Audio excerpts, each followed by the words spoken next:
you see me now? Yeah, that's it. What was it? Yep. Something else using it? I installed something over the weekend, and somehow it's still using the video. I don't know why. Oh, what did you install? I installed the AVI converter. It converts whatever format. Yeah. So it's also They're AVI. useful. So They're very useful, those things. yeah, they're useful. Yeah, because I have some videos that I downloaded. I just copied it on my iPhone and then watch over it. It's funny that it's connected to your webcam, though, isn't it? Because it picks up direct recording. You can record from webcam to it, but you're using it to sort of change MP4 into MP4, correct? Yeah. Some other format. Yeah, so that was strange. Anyway, that's why I hate Windows. That's why I hate Windows. Whenever you install something, you need to restart. Unlike Linux, you just plug and go. Yeah, but if something goes wrong in Apple, you can't get in there to sort it out, can you? That's yeah. I don't like Apple. So I don't use Mac. You're a Linux man, are you? Sorry? Do you use Linux? No. Yep. Yeah. Most Linux. techies are Linux, aren't they? Yeah. I just use Linux for some other stuff. I'm sorry, Windows. Yeah, but I like Linux. I'm still on XP because I couldn't go near what was it? What was the one after XP? 7, Windows 7. No, not 7. The one before that. The one before that? That was rubbish, really bad. Media Center. Called? No. Oh God, wasn't it? They produced an OS after XP. That was just terrible, and my partner Yana had a laptop with it on, and I was like, "Well, this is just rubbish." I can't remember. Anyway, so I'm stuck with XP, and it'll probably die soon. But XP is okay. XP is the most stable one. Windows 7 is still crappy, but is it? Windows 8 is the worst thing I have ever seen. Really? So I don't like it. I'd be wise to stick with XP. Yeah. XP is better. I like XP. A lot of programs still run on XP, but not on Windows 7. Oh, 8, sorry. And what I do now is, because my computer's quite old, is I strip it right back in terms of the software it runs. Okay. And I do most of my stuff in the cloud because I've got a fiber connection. Yep. Oh, that's good. Yeah. And I've got a terabyte hard drive that I can access on my phone, a cloud drive for myself. So I just don't run much software on my PC. Software, yeah.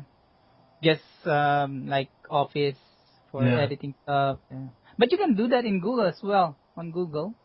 Oh well, that's it. I rarely use Office. I use Google Drive and Google Docs. Drive, yeah. It's but I use different cloud services. I use Box for some stuff. You're also a techie guy. Huh? You're also a techie guy. You know everything. No, well, I tell you what, I think I've just cracked Google AdWords as well. Oh. And do you know, Google are really cool. I love Google because I know they're handing data to governments and things because they're in a legal vice, But with AdWords, right? Now you can, if you don't know what you're doing and you're worried about it not being set up properly and stuff, you can just call a free number and speak to an expert at Google. And they're looking at your campaign and they'll help you tune it up. Really? For free. I've spent 2 hours with them in the last 2 weeks for nothing. Really? Trying to fix your problem. Getting it all set up properly, yeah. Okay. They're good. They're really good. I mean, they've also got this thing that's not launched yet. I had an interview for last week called Google Help. Yeah, okay. I've been accepted. Woo! Yeah, good for you. Yeah, no, I'm in the first 5,000. First 5,000. Yeah, Wow. yeah. Your name's up there, out there somewhere. Well, no, what I want to do is I'm recruiting some of my teachers who use English Out There content. Yeah. And like yesterday, I was writing a plan all day yesterday, kind of trying to get my head around this, because I think using Google Helpouts, we can really disrupt English language teaching, you know. So I've been writing a bit of a plan for that. So are you collaborating with some other people? I mean, some other instructors? Oh yeah, Collaborating in a sense that you're creating the plan and then they're trying to revise your plan, trying to improve it. I've written a plan and I have a bigger vision, and I've written a plan for that and how it might work, and then I'll share it with them, and then they'll say we'll have a discussion about it. Okay. And we'll get going, and then we'll try and spread it using our networks. Okay. And bring other people in. But there's another element to it. It's quite interesting. I mean, it's interesting you're from the Philippines, because I've been talking to a guy who's working with a non-profit organisation. And where, back in the Philippines? Yeah, he found me. And there's a guy who was a UN poverty ambassador who found me via LinkedIn. Okay.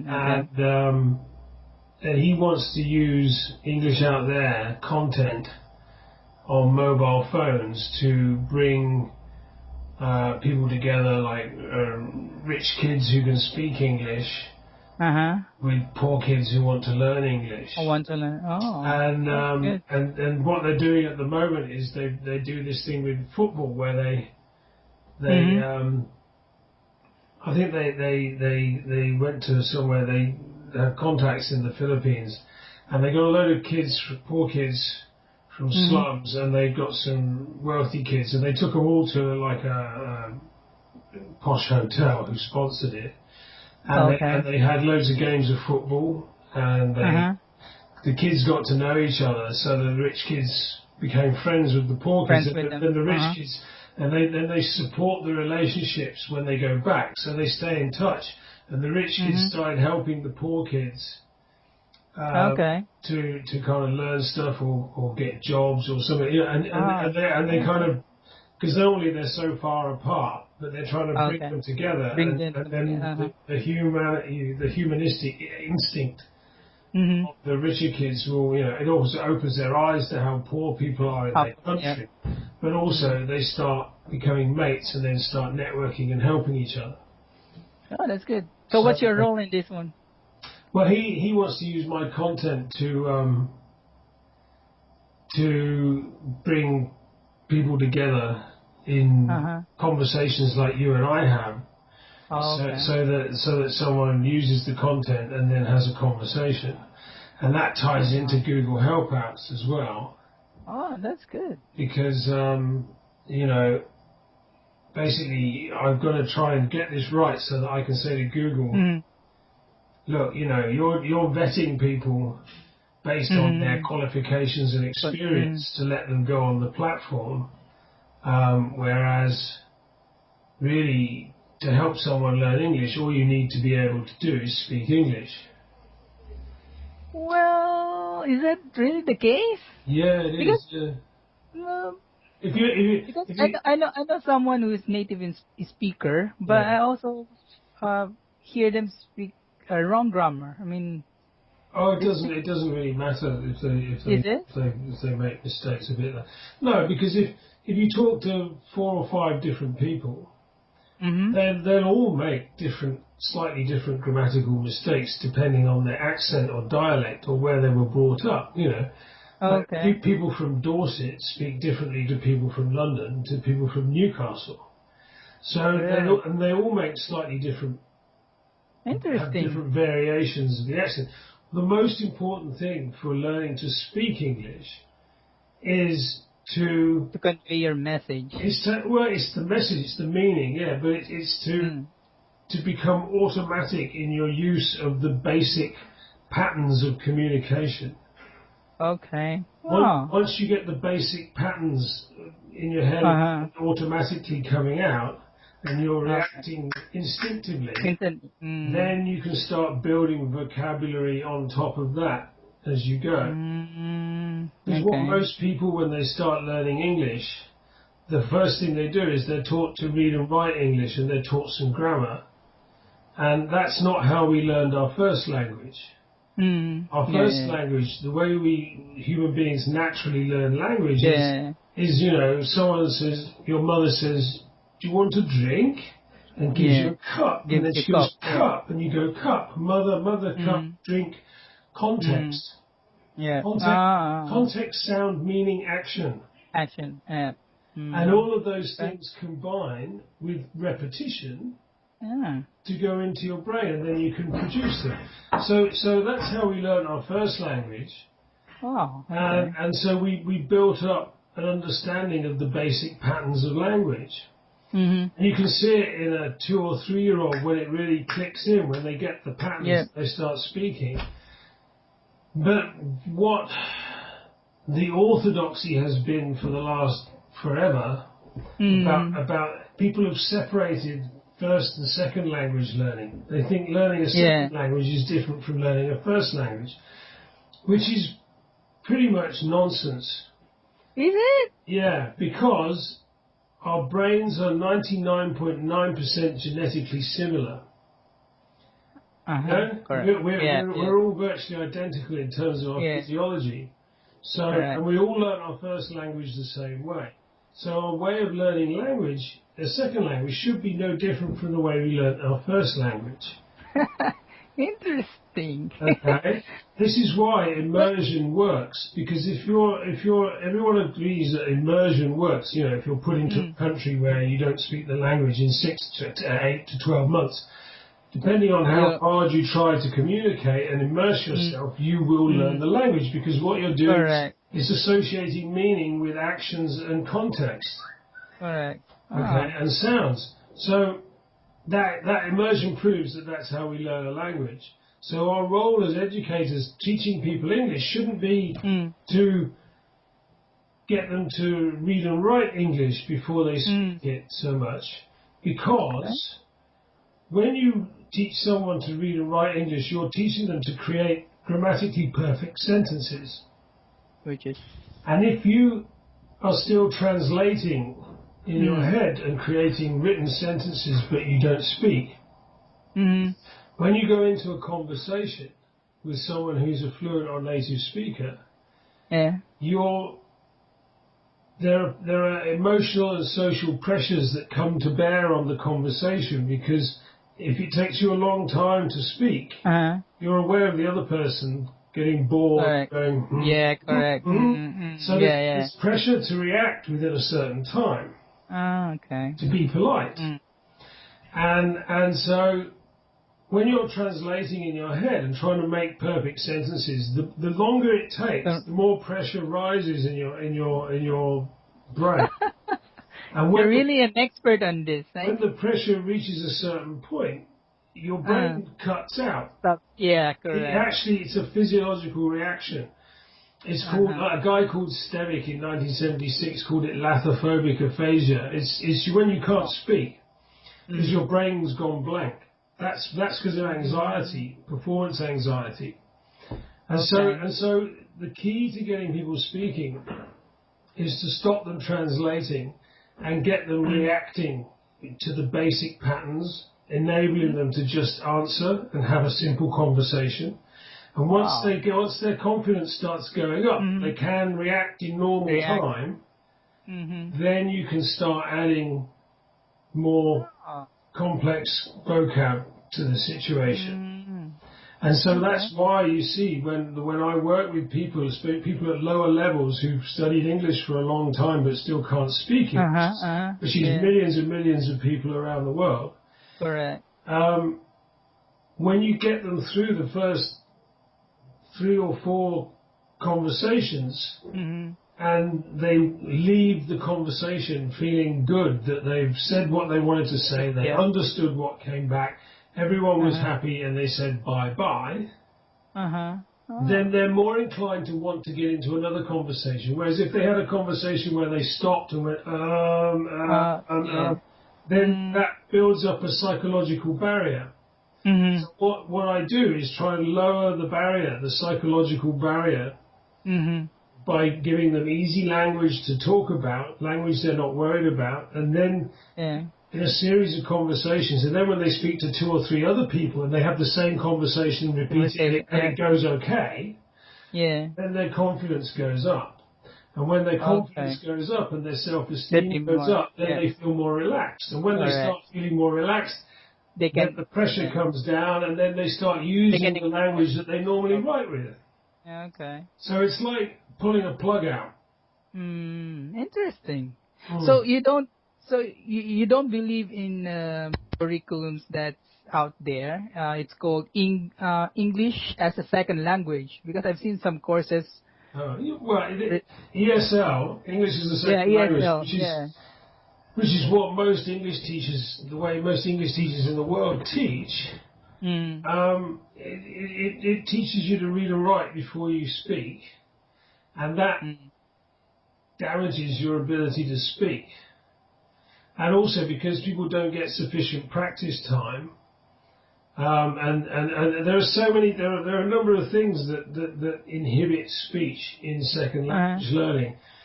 There's the way that you're taught grammar, and there's a large focus on grammar, which is a focus on accuracy. Accuracy is not important. Having a conversation and understanding each other is important, not accuracy. Okay. Well, actually, while I was in the U.S., I stayed there for about 5 months, right? And I have this colleague of mine, because I was the company sent me to the U.S. I have this colleague of mine. Whenever he writes an email, his grammar is wrong. I mean, the spelling and all. So that can happen. That's the other way around. If someone can speak fairly well, but reading and writing is something you can work on. You improve your reading and writing by reading, because then you see the patterns of correct grammar when you're reading a book. Correct. And correct spelling. You know, so the best way to learn English is just to speak with people, practice, learn. I mean, so what I do with English out there, why you look at those worksheets is not to test you. It's to raise in your conscious mind certain pieces of language, and to get you thinking about them. So it gives you a bit of confidence to speak about it. And then it gives you some questions, or you make some questions up, and then it's an interesting topic for me to talk about. Because what people try and do is they try to practice with people online, and they don't plan what they're going to say, and they don't have anything interesting to say, and then they try and make the conversation go on too long. So there's not, and it just puts people off talking to them. There are lots of people who'd be happy to help people practice their English online if it was fun. I mean, you and I have fun. You know, when we're doing a lesson, a proper, you start with, "Hello, I'm learning English. Can I ask you some questions?" What is it today? Oh, it's about the internet. We have a nice conversation. You've got language already in your mind because you've read the content. And so it's easier for you to have a conversation with me. I start repeating the language you're using and bringing in new bits of vocab around the topic. So you're hearing bits of new vocab and practicing the patterns of the language that were in the lesson. And then we have a nice time, and then we record it. Then you listen to the recording again, and your brain's going, "Oh, that's me talking English. How funny!" And that really concentrates on your brain concentrates on that, and naturally corrects. That's how it works. Okay, interesting. Actually, the one I found, it's not a problem, but I tend to cheat because there's an answer sheet here. So I tend to cheat it's not sometimes. cheating. It's not cheating. So do you really intend to put the answer sheet there? Yeah. Why? There's no secret what the right answers are. Yeah, there's no secret. You could Google them. It's not cheating. It's not a test. Do your best. Do your best. If you don't get something right, you don't know. Look at the back, and then you know what it is. Is it? Yes. Because sometimes I'm not familiar with the word, so I just look at the answer sheet and say, oh, okay, yeah, that's the same thing. I mean, you can use a dictionary as well, you know. Yeah. Okay. It's not all the stuff in the lesson plans is stuff to bring up in your consciousness the language and the patterns that you're going to be using in the conversation. Is to give you more confidence about going into the conversation. Correct. And to give you something to say. Wow. Interesting, Jason. I learned a lot today. That's good. Aside from English lesson. I mean, it's and when you listen to the recordings, if you listen to it 2 or 3 times and you do the same conversation with 2 or 3 different people, it's not boring listening to it because it's you, and every conversation's different. They're always different because it's 2 different people. Different people, yeah. So I did a chart. I was doing a thing yesterday. I was doing a chart for this plan that I'm doing, and a chart. Yeah, I was trying to explain why what I do with people and the way I work is more logical than, say, sitting in an ESL class with 15 students and 1 teacher, or even doing a one-to-one online traditionally. Like most people were using Skype one-to-one would sit there and you'd have some content and I'd have the content and we'd be sharing it and we'd be going, okay, so like do now exercise 1A. Yeah. Okay, and what do you think the answer to this is? And it's really fucking boring, right? And it doesn't work.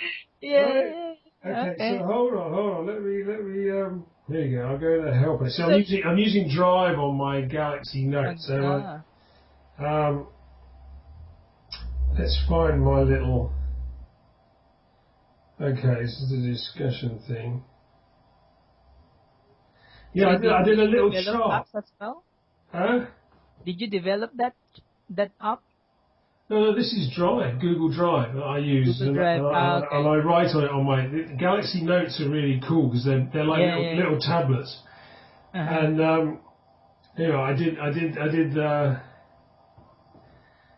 I did this table. You might not be able to see it. Yeah, I can see it. Okay, and of course it says it's a comparison of useful linguistic data. Okay, so on the top row I've got group, one-to-one, and EOT. And then the next line down, fluent speaker stroke learner ratio. So in a group, it's 1 teacher to 15 or more students normally. Okay. Yeah. So that's the ratio there. 1-to-1 is 1-to-1. And EOT, if you do it how I say, like you do, so you talk to me and then you have 2 or 3 other people that you talk to and do the same lesson with, that's 4-to-1.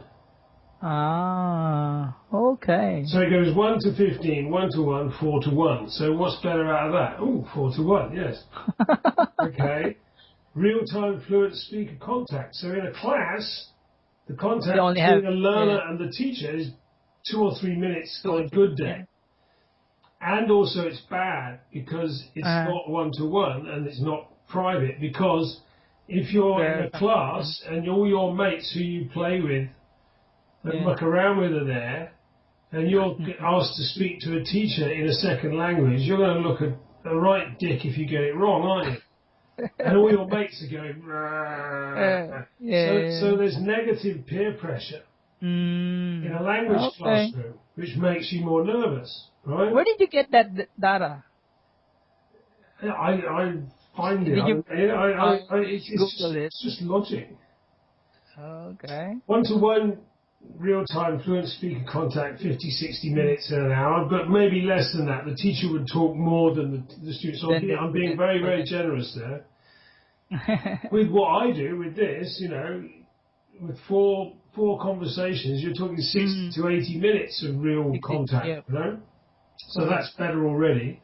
Now, repetition, this is important. Repetition. Repetition is a dirty word. People don't like repetition, but it's very useful. The thing is, to make repetition not seem like repetition.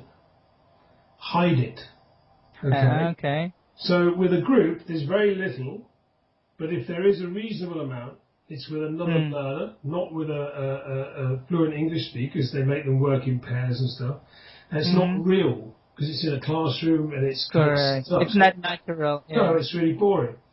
With a one-to-one, you don't get as much repetition because the conversation would get really, really boring if you just kept going, okay, do this again, do this again, do this again, do this again. Whereas, if you do it with EOT, you get lots and lots of repetition because you focus on specific language, but then you do it with 4 different people in slightly different ways, but you're still practicing the same patterns.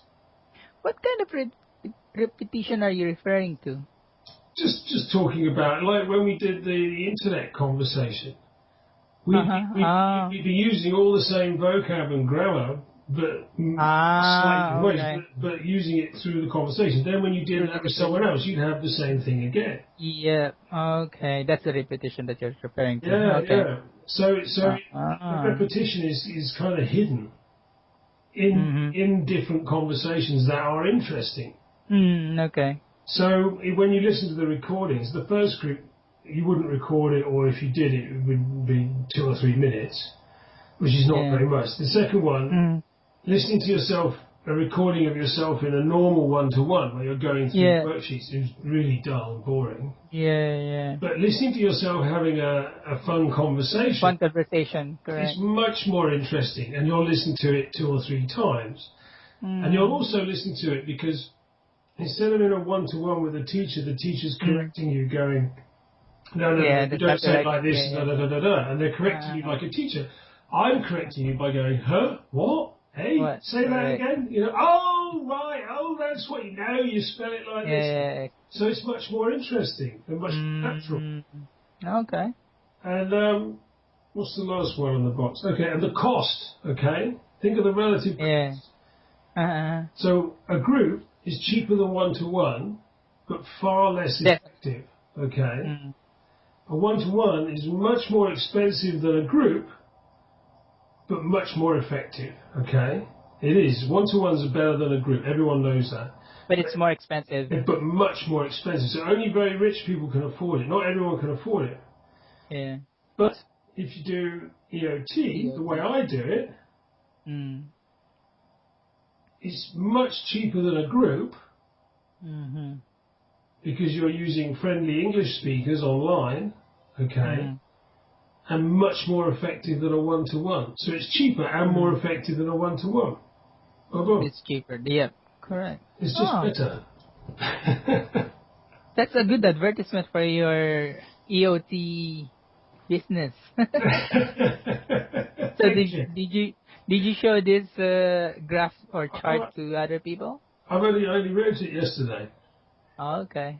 I mean, I did do. I'll tell you what. I'll show you something that's funny. A couple of years ago, I thought, I'm tired of telling people that this is really good. I'll just do some comparison of other courses. And I don't know if you've seen this on my website, but what I did was my case study with Jane, the Chinese girl, where she improved 3 levels in 6 lessons. I used that as my kind of benchmark. And then I Googled to find what other types of English courses that people do all around the world, typical kinds of English courses, what they claimed their best time was to get someone up 3 levels. And it's very hard to find the information on some very big websites because people tend to have rather nice marketing, but not much information about actually how effective it is. But what I found was this. I'll just send you the link. So I made a table, and it's quite, this is the truth. They couldn't sue me for this because this is what they have on their websites. Interesting. Hold on.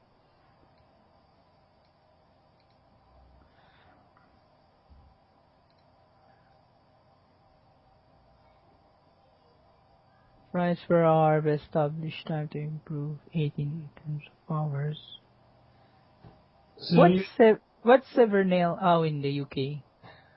What's what? The Severnale. Severnvale. That's a private yes. British Council accredited English school.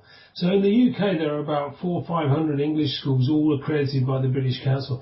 And Severnvale is like a typical small English school run by the owners, directors. Okay. Okay. LSI is a slightly bigger school, but it's like there are chains of language schools in the world. They have one in Sydney, one in London, one in New York, and stuff like that. So LSI is like that. The British Council has over 100 teaching centres around the world. Like they've had one in Manila and Delhi and places like that. So they're very well known. Wall Street Institute is a sort of tech-based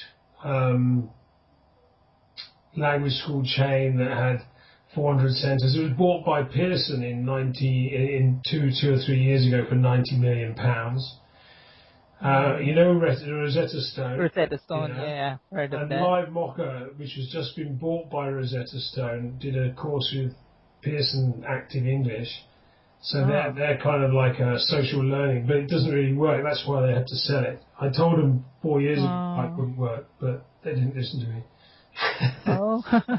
So that's what they publish. Those figures like Severnvale 378, LSI 480, British Council 204.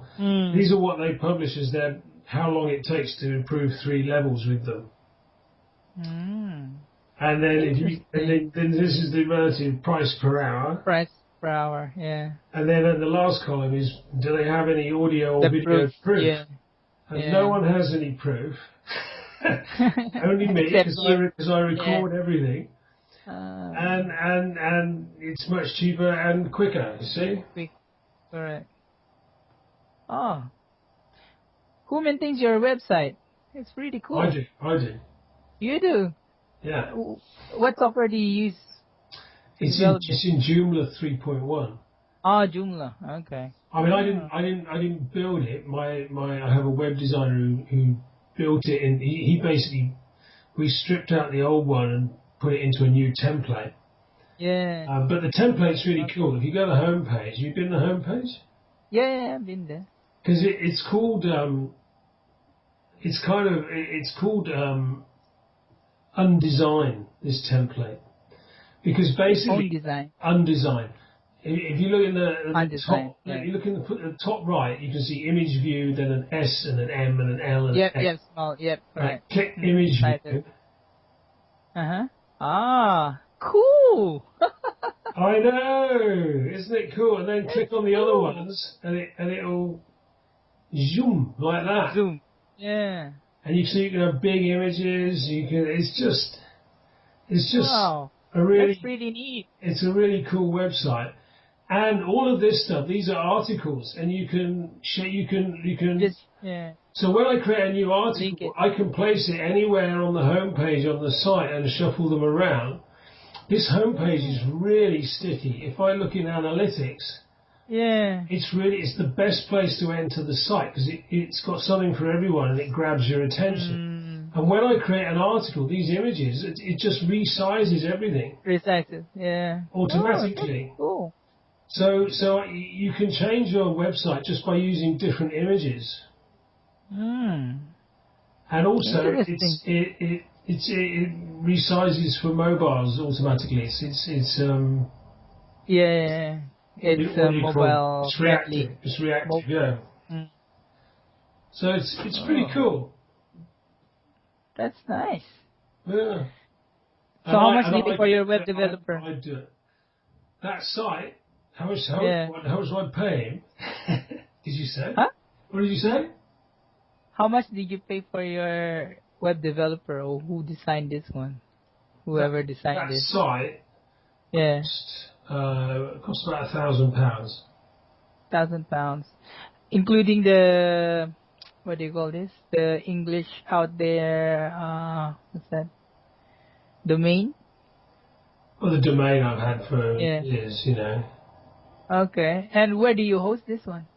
Your site, where do you host it? Oh God, I can't remember who the host is. Like Paddy sorting out the host and the database and all that. I mean, it's just a normal kind of hosting company, you know.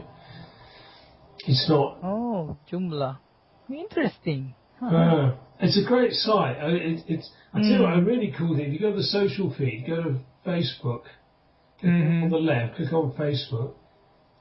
It's really cool because when I post on Facebook or Twitter, it updates the site. So I'm constantly updating the site. And you can see all of my posts on different social platforms. Wow. That's cool.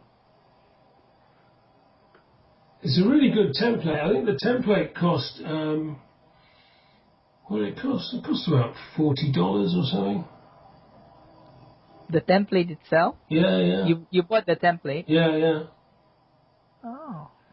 But it's great for presenting lots of information because I create content all the time, you know. I just want something that's you know, visually stimulating. It's quite good. Yeah, it's good. Right, what are we meant to talk about today? Well, because I've been talking at you for. Yeah, that's fine.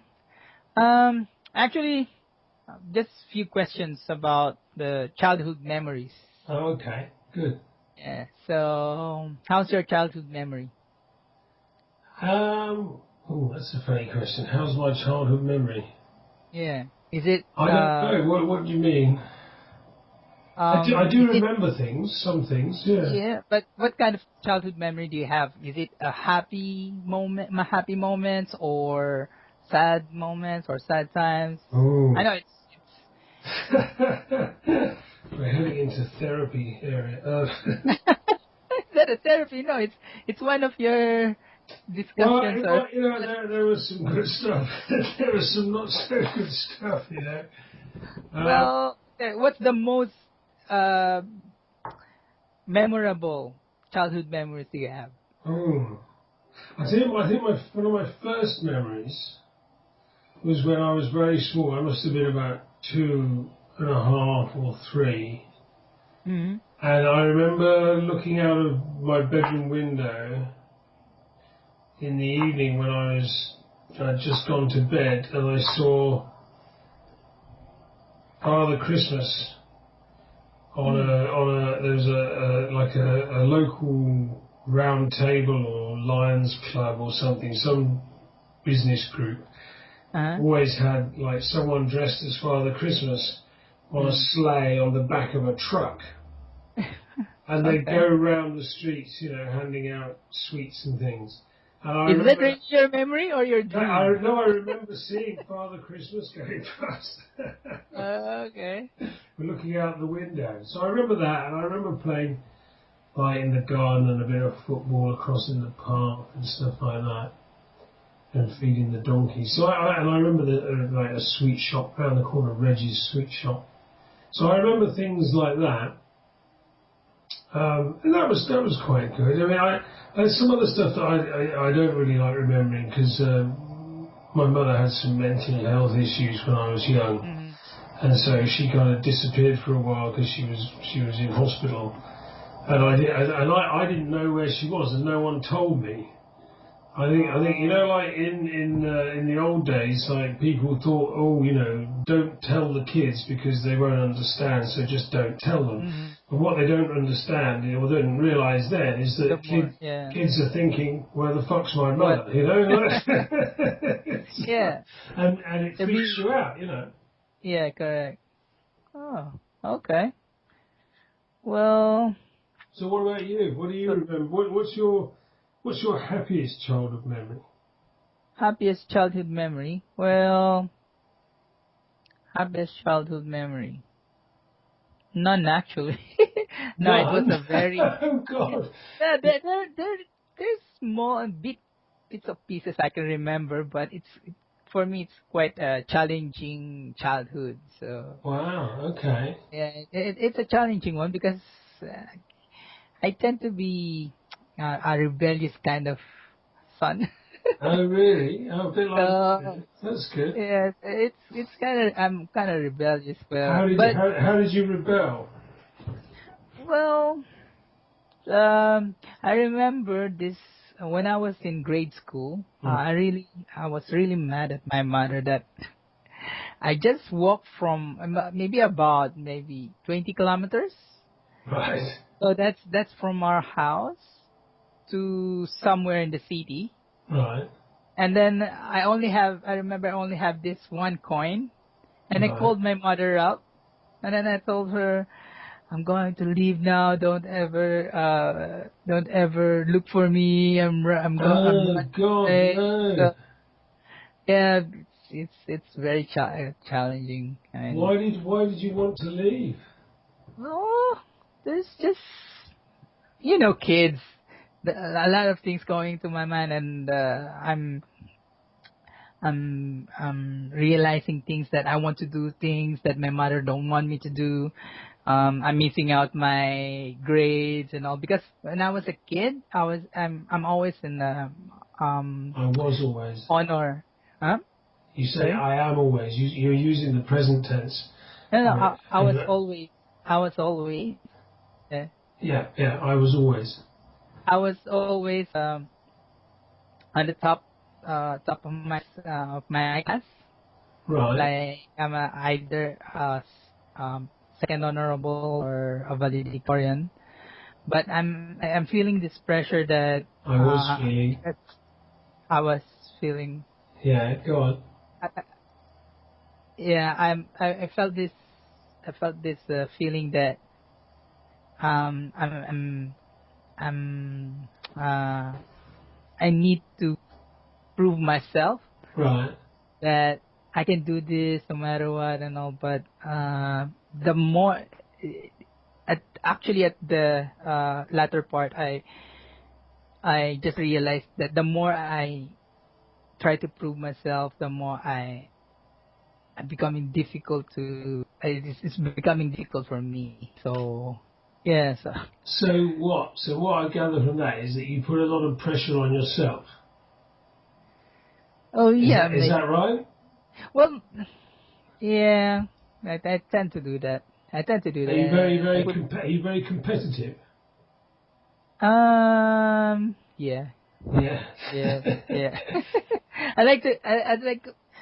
I always have this feeling that I need to prove myself that even though because I'm not a handsome guy, I'm not a very tall guy. Right. I'm a fat guy, and yeah, I have a lot of pimples when I was young, so I Right. have this sort of negative feelings in me. So you lack So self-confidence. self confidence. Actually, I don't know the self confidence back then. What's the word itself? Right. So Well, you sound like a normal teenager, I think. is it? Yeah, because like Uh, when you're an adolescent and going through puberty and you get spots and mm, your body changes and mm, you like girls but you don't think they like you. yeah. Your self-esteem, your ego is under Mm, attack from lots of things and different directions. So mm, maybe you felt your mother wasn't giving you enough praise or correct. Yeah, support, correct. so you thought, well, fuck her, I'm going to go. Maybe that's um, what happened. I don't know, but it just sounds like that. yeah. Well, that's it. I was. So how do you get on with your mother now? Uh, it's still okay.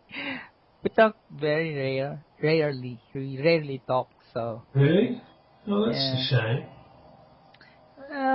She's busy, but next year she'll here the whole year. She'll be here for 1 year. She's coming for a year, is she? Oh, right. Yeah, she's Wow. coming for a year. Yeah, she'll be here for because my mother-in-law and my in-laws are here to Right. look after my son, and Right. then here we're planning to bring my parents. So Wow. it will be a challenging year. A year with your mother there. Oh, my God. I I don't don't think think. I could live with my mother for a year. One of us will end up dead, I think. Nah, it's all right. You Yeah, better, there will be challenges, I know, but you better go on an anger management course and start meditating. No, we would just be having discussions and some. Yeah. Wow. So, When does she get there? When does she arrive? Who? Your mother. When does she come? We're hoping sometime in March next Okay. year. We're hoping because she hasn't applied for a visa yet. Right. So let's see. How will that? Was that easy or difficult? Applying for the visa. Yeah. I would say difficult because last year when we applied my in-laws, it took about 2 months. Right. Yeah. So and they have all these papers with them. They already have this the medical whatever the embassy needs. Right. And it still took 2 months to get their visa. We were expecting that we can have the visa for just a month. So your in-laws, you're married to a Filipino. Yeah. Oh, so your wife's parents are Filipino as well. Yes, correct. Yeah. Okay. Yeah, so it will be a challenging year for me next year. Yeah. God, sounds like it. Yeah. My mother's here at the moment. She's Oh, is it? She comes down sometimes and looks after the boys when I work, and they're on half term at the moment, so they're on holiday. Okay. I think they go in the cinema in a bit. But you know, she's getting on now, so she's 81. So 81. Yeah. Wow. And she's still, drives drives a car, looks after the boys. She's really quite fit for an 81-year-old. She goes to the gym still. Really? Yeah. Wow. Yeah. I mean, she repeats herself a lot, but But isn't that useful for our parents? Well, I think she's learnt English already, so and she's just forgetting it now. Yeah, no. So but it's all right because we've got quite a big house, so we don't. She's got a telly in her room, so it's quite manageable, But okay. Cool. So where do you go? Well, this is it, isn't it? This is our last session, I think, isn't it? Well, it's up to you. What do you recommend to me? What's the next step for me? I don't think you need me. I think what you should do is use the rest of that book. And rest of this workbook that I bought. Yeah. Do some other lessons when you can, and like we did just now, we just unearthed the problem, which is your use of the present tense when you're talking about the past. Yeah. And so listen to this tape and listen to me correcting you, because you started. It really threw you because then you became conscious of it. And then you started trying to do it, but you were fighting yourself. It was quite interesting to watch. Really? Yeah. So have a listen to this. Okay. But you should do a few more and use your phone, talk to some people at work, or just start the conversation. Say, can I record it? And just do a few more, but listen to the conversations we've had again. And write down and pick out, just it might help to write out, just pick out a few things that I correct you on.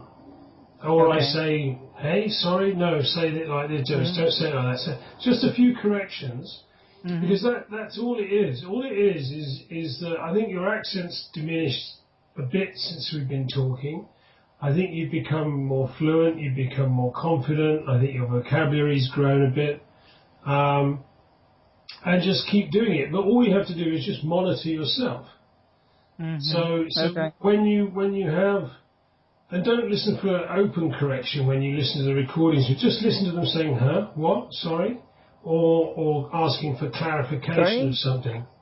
Just don't. They won't say when you talk to people in Australia, you know, like work colleagues or friends, and you record it. Just say, God, oh, sorry. Just, can you hear me now? Yeah. Just set up a few conversations with the lessons like we have with other people, and record it on your phone, and then listen again and listen to where the understanding might break down a little bit, and it will usually, I think, be where you might have used a tense inappropriately, like using the present instead of the past, or you've mispronounced something slightly. Okay. And that's all it is. It's not, you know, your English is very, very good. You know, you work in English. All it is just a few little tweaks, and you'll do that just by listening to yourself. Listening. Okay. Yeah. All right. Cool. Okay. Okay. I'll try to do or take your advice, and then. And if you want to send me any, you know, if you want to ask me a question, just send me a message on Skype, and we, you know, I'm happy. Yeah, we can have a chat in a few weeks, just a quick chat, and then say hello. You know, don't be a stranger.